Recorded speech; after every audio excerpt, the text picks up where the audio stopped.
ಸನ್ಮಾನ್ಯ ಕುಮಾರಣ್ಣವ್ರಿಗೆ ನೀವು ರಾಜ್ಯದ ಮುಖ್ಯಮಂತ್ರಿಗಳಾಗಿ ಅವಕಾಶ ಕೊಟ್ಟಂತ ಸಂದರ್ಭದಲ್ಲಿಯೂ ಕೂಡ ಜನತೆಯ ಪರವಾಗಿ ಚಿಂತನೆಯನ್ನ ಮಾಡಿ ಜನತೆಯ ಪರವಾಗಿ ಕೆಲಸವನ್ನ ಮಾಡಿರ್ತಕ್ಕಂಥದ್ದನ್ನ ನೋಡಿದ್ದೇವೆ. ಅದೇ ರೀತಿ ಇವತ್ತು ಕೇಂದ್ರದ ಸಚಿವರಾಗಿಯೂ ಕೂಡ ಕಳೆದ 2 ವರ್ಷದಲ್ಲಿ ಸನ್ಮಾನ್ಯ ಕುಮಾರಣ್ಣವರು ತಗೊಂಡಿರ್ತಕ್ಕಂಥ ನಿರ್ಣಯಗಳು, ಕೊಡ್ತಾ ಇರ್ತಕ್ಕಂಥ ಕಾರ್ಯಕ್ರಮಗಳು ಬಹುಶಃ ಎಲ್ಲರೂ ಕೂಡ ಸ್ಮರಿಸ್ಕೊಳ್ತಕ್ಕಂಥ ಒಂದು ವಿಚಾರ ಅಂತಕ್ಕಂಥದ್ದು ಹೇಳಿದ್ರೆ ಬಹುಶಃ ತಪ್ಪಾಗ್ಲಿಕ್ಕಿಲ್ಲ. ಮುಂದೊಂದು ದಿನ ನಮ್ಮ ಕನ್ನಡ ನಾಡಿನಲ್ಲಿ ಮತ್ತೊಮ್ಮೆ ಸನ್ಮಾನ್ಯ ಕುಮಾರಣ್ಣ ಅವರು, ಯಾಕೆಂದ್ರೆ ಇದನ್ನ ಯಾಕೆ ಹೇಳ್ತಾ ಇದ್ದೀನಿ ಅಂದ್ರೆ, ನಿನ್ನೆ ಒಂದು ಸದನದಲ್ಲಿ ಒಂದು ಘಟನೆ ನಡೀತಪ್ಪ. ಸದನದಲ್ಲಿ ಯಾವ ವಿಚಾರಗಳ ಚರ್ಚೆ ಆಗಬೇಕು, ಕಲಾಪದಲ್ಲಿ ಆ ಒಂದು ಪುಣ್ಯ ಸ್ಥಳದಲ್ಲಿ ನಿಂತ್ಕೊಂಡು ರಾಜ್ಯದ ಜನತೆಯ ಸಮಗ್ರ ಸಮಸ್ಯೆಗಳ ಬಗ್ಗೆ ಚರ್ಚೆಯನ್ನ ಮಾಡುವ ಮೂಲಕ ಅದಕ್ಕೆ ಯಾವ ರೀತಿ ಒಂದು ವಿರೋಧ ಪಕ್ಷ ಆಡಳಿತ ಪಕ್ಷವನ್ನ ಕಿವಿ ಹಿಂಡೋ ಮೂಲಕ ಅದನ್ನ ಯಾವ ರೀತಿ ಸರಿ ದಾರಿಗೆ ತಗೊಂಡೋಗ್ಬೇಕು ಅಂತಕ್ಕಂಥ ಚರ್ಚೆಗಳು ಇವತ್ತು ಸದನದಲ್ಲಿ ನಡೀತಾ ಇಲ್ಲ. ಸದನದಲ್ಲಿ ಯಾವ ರೀತಿ ಚರ್ಚೆಗಳು ನಡೀತಾ ಇದೆ, ನಿನ್ನೆ ಕೊನೆ ದಿನ ಸದನದಲ್ಲಿ ಏನೇನ್ ಚರ್ಚೆಗಳಾಯ್ತು.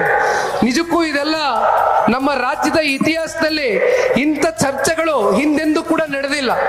ಇಂಥ ಸಂದರ್ಭದಲ್ಲಿ ಯಾವುದೋ ನಮ್ಮ ಸಾಮಾಜಿಕ ಜಾಲತಾಣದ ಒಂದಷ್ಟು ಅಭಿಮಾನಿಗಳು ಒಂದಷ್ಟು ವಿಡಿಯೋನ ಹಾಕಿದ್ರು.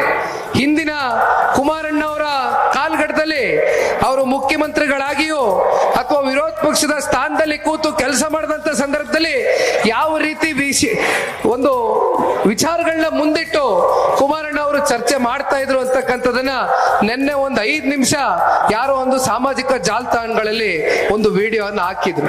ಇದೆಲ್ಲ ನೋಡಿದಾಗ ಮತ್ತೆ ಈ ರಾಜ್ಯಕ್ಕೆ ಕುಮಾರಣ್ಣವರ ಅನಿವಾರ್ಯತೆ ಹೆಚ್ಚಿದೆ. ಕುಮಾರಣ್ಣವರು ಮತ್ತೆ ಈ ರಾಜ್ಯಕ್ಕೆ ಪ್ರವೇಶವನ್ನ ಮಾಡಬೇಕು ಅಂತಕ್ಕಂಥದ್ದು ಇದು ಜನತಾದಳ ಪಕ್ಷದ ನಾಯಕರದಾಗ್ಲಿ, ಮುಖಂಡರದಾಗ್ಲಿ, ಕಾರ್ಯಕರ್ತರದಾಗ್ಲಿ ಅಷ್ಟೇ ಭಾವನೆ ಅಲ್ಲ.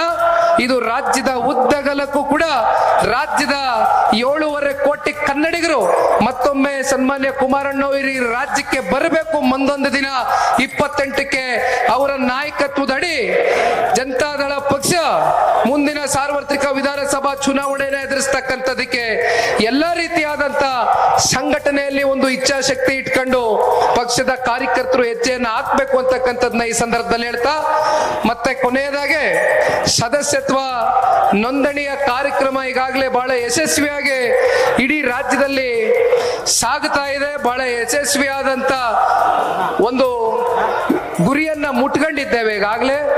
ಈಗ ದಯಮಾಡಿ ಕೃಷ್ಣ ನಾಯ್ಕರಿಗೂ ನಾನು ಕೇಳ್ತಕ್ಕಂಥದ್ದು, ಎಲ್ಲರನ್ನು ಕೂಡ ಬಹಳ ಜನ ಪಕ್ಷದ ಅಭಿಮಾನಿಗಳಿದ್ದಾರೆ, ಪಕ್ಷವನ್ನು ಪ್ರೀತಿಸ್ತಕ್ಕಂಥ ವರ್ಗ ಇದ್ದಾರೆ.